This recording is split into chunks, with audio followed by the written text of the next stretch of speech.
Hello everyone, welcome to the class. हम हैं ये 9th क्लास के 11 मोस्ट इम्पॉर्टेंट असर्शन रीजन की सीरीज पर। मैं हूं आपकी एसएसटी की educator Pearl Batra at Rank plus.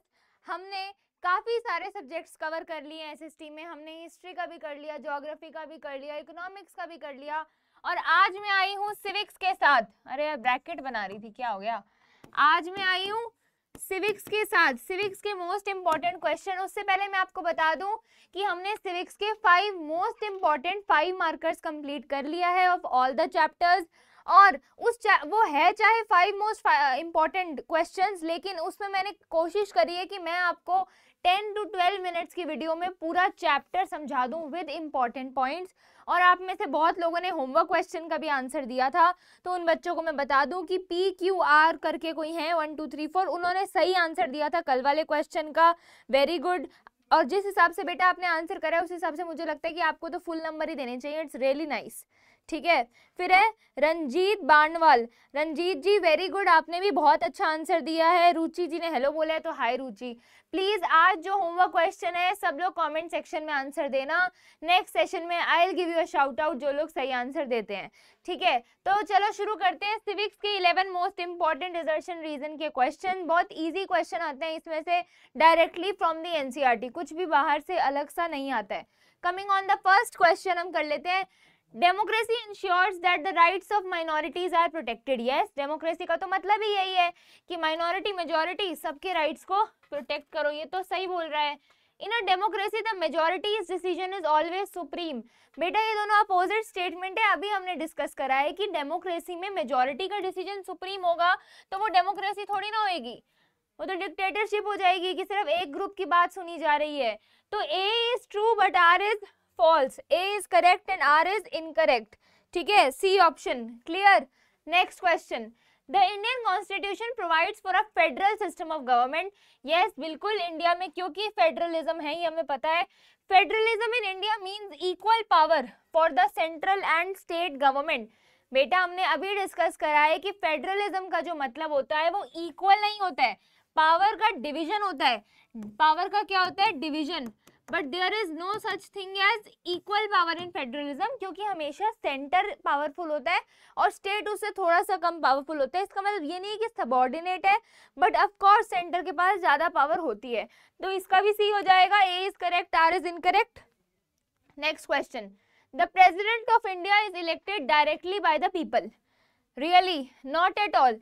President थोड़ा इलेक्ट होता है, प्राइम मिनिस्टर को हम लोग इलेक्ट करते हैं, लोकसभा के चुनाव होते हैं, राइट। प्रेसिडेंट तो इलेक्टोरल कोलाज करके होता है, उससे इलेक्ट होता है बेटा। फिर है India follows the parliamentary system of government. Yes, parliamentary system of government मतलब पीएम जो है वो क्या है?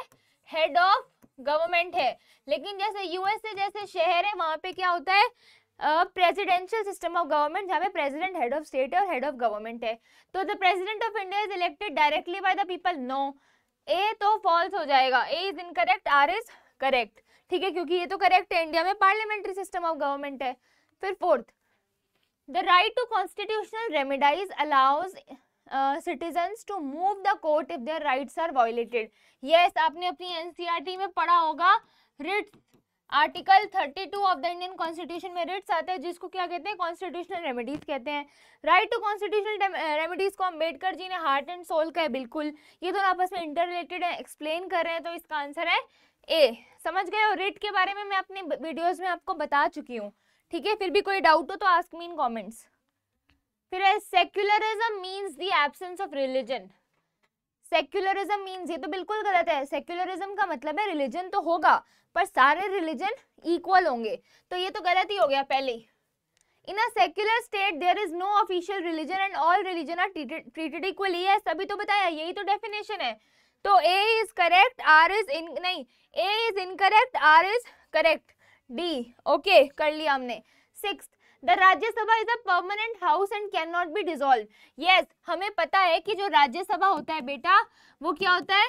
कंटिन्यूअस हाउस होता है। वो क्या होता है? कंटिन्यूअस हाउस होता है। लेकिन जो लोकसभा होता है वो क्या होता है? डिसॉल्व होता है आफ्टर 5 years। लोकसभा जो है it can be dissolve after 5 years। Rajya Sabha continuous house है, क्यों? क्योंकि मेंबर ऑफ राज्यसभा 6 इयर्स के लिए इलेक्ट होते हैं और 1/3 जो है वो एवरी 2 साल बाद क्या होते हैं, रिटायर हो जाते हैं। तो ए इसका आंसर है, बिकॉज ये दोनों आपस में एक्सप्लेन कर रहा है, जो मैंने आपको समझा दिया कि कैसे कर रहा है। फिर democracy ensures transparency in decision making. Obviously democracy का मतलब ही यही है कि ट्रांसपेरेंसी होगी, अकाउंटेबिलिटी होगी। सही बात है। In a democracy citizen have the right to participate in decision making process. Yes सही बात है। क्यों? Government by the people. Democracy में जो गवर्नमेंट है वो किसकी है? लोगों की ही तो है। यस बिल्कुल सही बात है, एक्सप्लेन भी कर रहा है।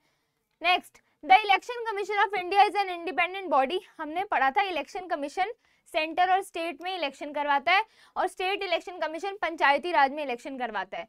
ठीक है। Election commission is appointed by the prime minister of India. ये तो सही है, आपको पता है। क्या इलेक्शन कमीशन को प्राइम मिनिस्टर अपॉइंट करता है? नहीं, हमारे यहाँ पे जो बड़ी बॉडीज है लाइक इलेक्शन कमीशन, यूपीएससी, इनको हमेशा प्रेसिडेंट जी अपॉइंट करेंगे। इनको कौन अपॉइंट करेगा? हमेशा प्रेसिडेंट जी, कभी भी प्राइम मिनिस्टर नहीं करता है। तो A is correct, R is incorrect. Next, a parliamentary democracy requires the legislature to be accountable. Yes, ये हमने कल जो मैंने कल सेशन लिया उनमें बताया कि वो एग्जीक्यूटिव को डायरेक्टली अकाउंटेबल होता है। Executive is formed from the majority party. बेटा देखो, एग्जीक्यूटिव जो है ना उसमें मेजॉरिटी भी हो सकता है, ऑपोजिशन भी हो सकता है और कोलिशन कुछ भी हो सकता है, क्योंकि कैबिनेट में कोई भी पार्टी हो सकती है। ये थोड़ी ना कि सिर्फ बीजेपी के लोग होंगे, तो ये तो बिल्कुल ही गलत है एग्जीक्यूटिव में। ठीक है, तो A is correct and R is incorrect. Next last question, उसके बाद एक होमवर्क क्वेश्चन है। The 73rd amendment to the Indian Constitution strengthened democracy at the grassroots level।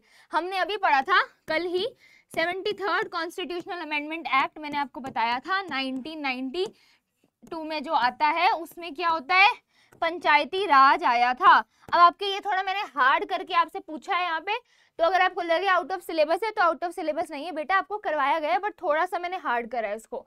It establish panchayati raj as the, ये हम पढ़ चुके हैं, तो बिल्कुल सही बात है ए। ये आप लोगों का बेटा होमवर्क क्वेश्चन है, ये आप लोगों का होमवर्क क्वेश्चन है। ठीक है, इसको सब कमेंट सेक्शन में मुझे बताएंगे इसका क्या आंसर है। जो सही आंसर देते हैं उसको शाउट आउट मिलेगा। ये थे 11 मोस्ट रिपीटेड असर्शन रीजन के क्वेश्चन आप लोगों के लिए। मैंने कोशिश करी है कि बेस्ट क्वेश्चंस पिक करे जाएं सिविक्स के। आपको वीडियो अच्छा लगा प्लीज़ मुझे कमेंट्स में बताना। और मैं फिर से आपको कहना चाहती हूँ थोड़ा सा सॉरी, क्योंकि 9th की क्लासेस कम हो पा रही हैं क्योंकि 10th का प्रेशर बहुत ज़्यादा है। तो और इसका आंसर सब कमेंट सेक्शन में देना। I hope you like the video. Channel को सब्सक्राइब जरूर कर लेना। ठीक है, ओके बाय एवरीवन।